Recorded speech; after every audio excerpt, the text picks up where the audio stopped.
Hey, so I'm pivoting this channel more from entrepreneurialism and struggling to make money online, more to rebuilding yourself if you've come from a toxic family dynamic, namely something called the whipping boy syndrome and living with a narcissist, which is what I experienced growing up. And I didn't realize it until way too late. I didn't do read it. I just didn't know to read the signs. I really, really trusted that this person was a great person and it was all me. And I blamed me for everything. And with the whipping boy syndrome, a mob mentality forms around you and the whole family slams you. And yeah, that's kind of what happened to me. And I turned to some things I shouldn't have, which kind of then gave them real evidence to do that. And that narrative continued really into this day. And that went on for like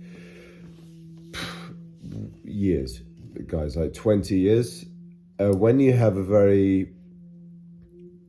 residual of that is that you can end up with a very poor self-image, poor identity, and your identity affects everything in your life, how you see yourself.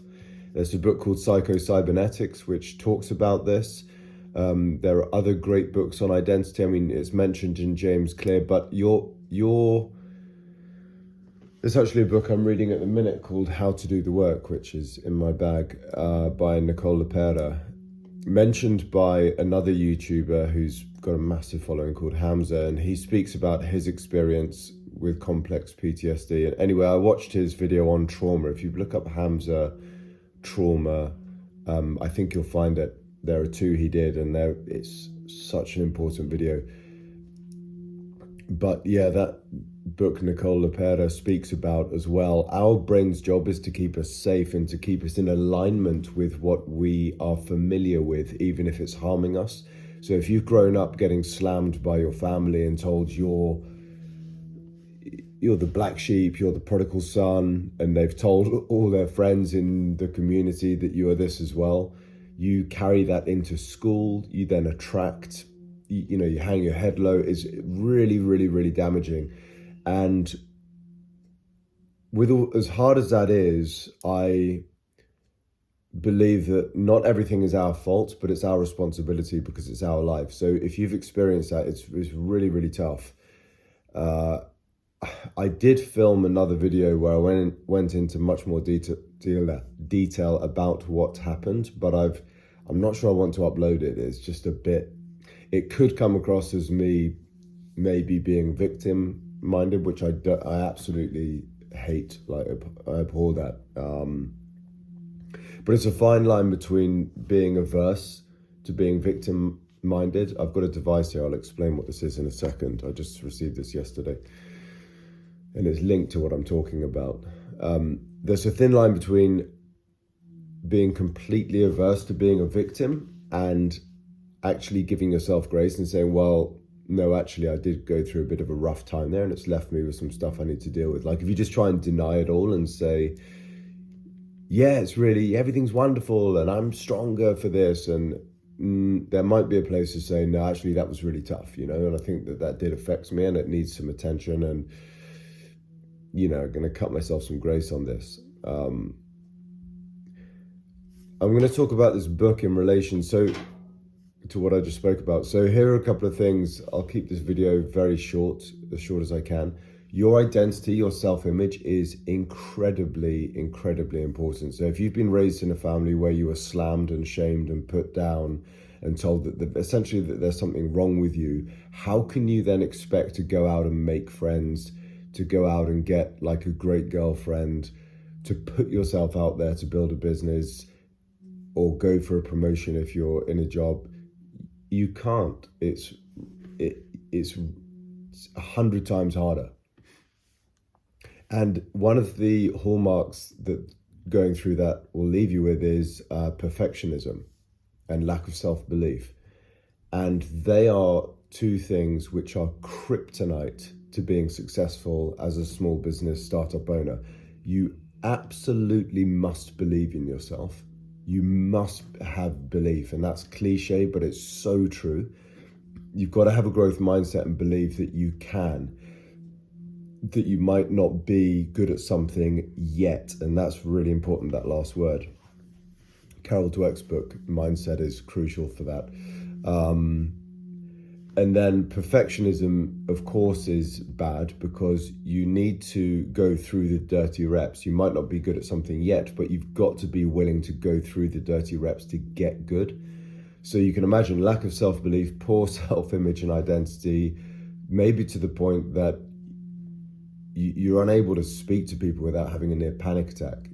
And that's something I don't really like to talk about, but I experienced that for years, like trying to speak to people, and your nervous system is, which is why I'm going to talk about this, your nervous system is so dysregulated, which I learned from this book, How to Do the Work by Nicole Pera, that you are stuck in either fight, flight, or freeze. Your sympathetic nervous system dominant. You have your parasympathetic nervous system, rest and digest, and which is where you want to be most of the time, in the sympathetic nervous system. But if you've, say for example, been beaten at home and like the belt came out and you're trapped in a room and there was screaming and shouting and lots of fighting in the house, and for example, like maybe you're hit around the head by, you know, both of your primary caregivers and stuff like that, you know, sort of all of this crazy stuff, then that trauma stays in your body and it stays with you. And you can try and tough it out and say, no, I'm stronger than that. You know, it's all about the future now.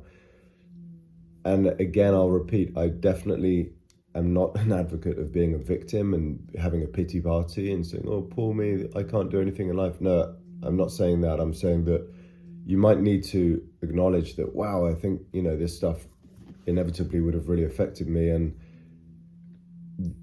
the evidence is the symptoms are there. You know, you're struggling to hang out and meet people. You're always wondering what people are thinking about you. You're trying to hide in plain sight. There was a book I read called Worthy by Jamie Kern-Lima, which I'm not totally aligned with her way of thinking. Let's say that much. She just recently did an interview with Meghan Markle. Anyway, look, but a great line in that is hide in plain sight. If you have been shamed for most of your life and told that you're a schmuck, basically, to use that New York phrase. So I'd seen this device. It's called the NeuroSim, and this attaches to your ear here. I think it's called the tragus. Anyway, this part of your ear. And the reason why this, apparently they have clinical studies, is so powerful is that it stimulates the vagus nerve, which runs down your left side to your heart, and I think even wraps around your enteric brain, the digestive system, what's called the second brain. And if you're stuck in that fight, freeze, or flight a lot, you can do, and I have done a lot of mindfulness, meditation, journaling. I haven't tried.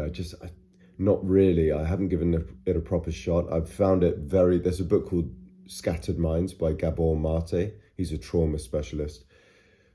And I just find that sitting down and trying to focus and write, or I have found, is really, really hard. I've got better at it. I've forced myself to read at least 10 pages a day, which has been monumental for me.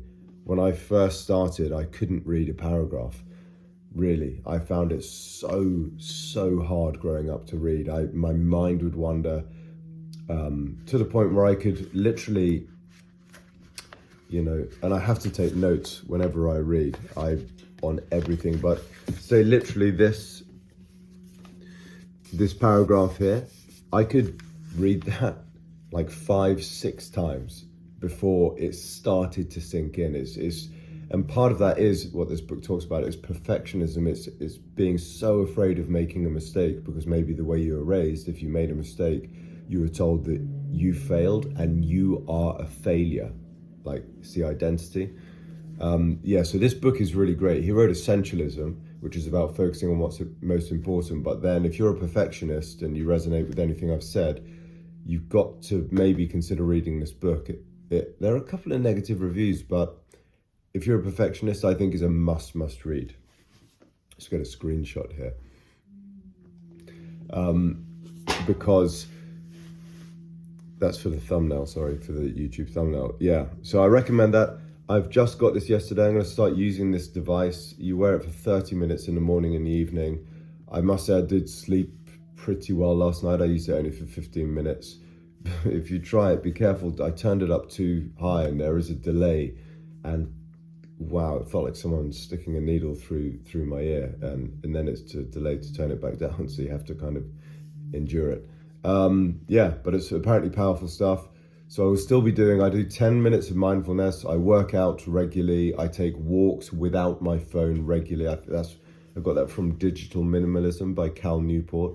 Walking is so good, but it's just polluted if you walk. And I see so many people in London doing this with their phone, just with this digital stimulation, missing the trees and the green, taking the green in, which affects your nervous system as well. You know, green relaxes you. I'm pretty sure studies have shown that. So yeah, I don't know whether to post that video that I did yesterday, 2 or 3 days ago. It ended up, I was walking and talking, it ended up being about 20 minutes long, but it did go through. I don't know, it might help. It's really bad quality. It's not like this where there's light. You can see me, but I don't know. My one goal for this channel is that if it helps one person who resonates with anything I just said about whipping boy syndrome, and you can ask AI about what that is and it will tell you. Whipping boy syndrome with a narcissist, living with a narcissist, a primary caregiver, and it will give you, is doing that for 20 years, trust me, is destructive. And I would say almost definitely left you with residual stuff you've got to work through. Anyway, yeah, if this resonates with you, or if you're out there, you've experienced any of this, then first of all, I am very sorry for you. I do pray for you that you will not go into a victim slump. I've been there before, I've done it. I'm ashamed of it, but hey, it happens. And I vowed to never ever do it again. Probably I've swung maybe a bit too far on the other end of the spectrum. I was with someone who we're filming some content 2 days ago. She's a good videographer, and she said, wow, you are really hard on yourself, but I don't know. So yeah, definitely read books. I'm reading a book every 2 to 2.5 weeks. I can't do a book a week. I've started using, the last thing I would say is I was self-soothing. A lot of people who in life, just in general anyway, but especially if you've got a bit of stuff, they self-soothe. Thank God, like not through marijuana or looking at stuff on the internet, that kind of stuff. Mine has been exercise, which is the positive one, but also scrolling late at night on YouTube. I'll find an interview and start watching at like 11 p.m. and that can go on for, it's because late at night I start having memories come back from stuff which I don't want to think about. Yeah, so I've got an app called Opal, and I resisted setting a block. You can block YouTube, Instagram, everything for a few months. I was just using the free version, which gives you like a countdown timer, and then you can open the app. And I just decided I can't beat this with willpower. I would just wait for the countdown timer and then open the app. So I started paying, and I've just done the full-on block where the app blocks, the phone blocks the app. And I was a bit kind of worried about that. And the first night it was tough that I did it. YouTube was gone and I was just left with my thoughts. And for about an hour, it was really not very comfortable. But I soon started to find myself picking up books. I'm reading The Magic of Thinking Big, and that's on my pillow. I put that on my pillow in the morning as a simple habit. So it's a visual cue when I get home at night to read. I've got some other books I'm reading as well. Yeah, How to Do the Work by Nicole LaPerla. Anyway, I'm going to do my vagus nerve stimulation session and a mindfulness at the same time. And yeah, let me know if any of this resonates, and I will do more videos on this. And take care. Catch you soon.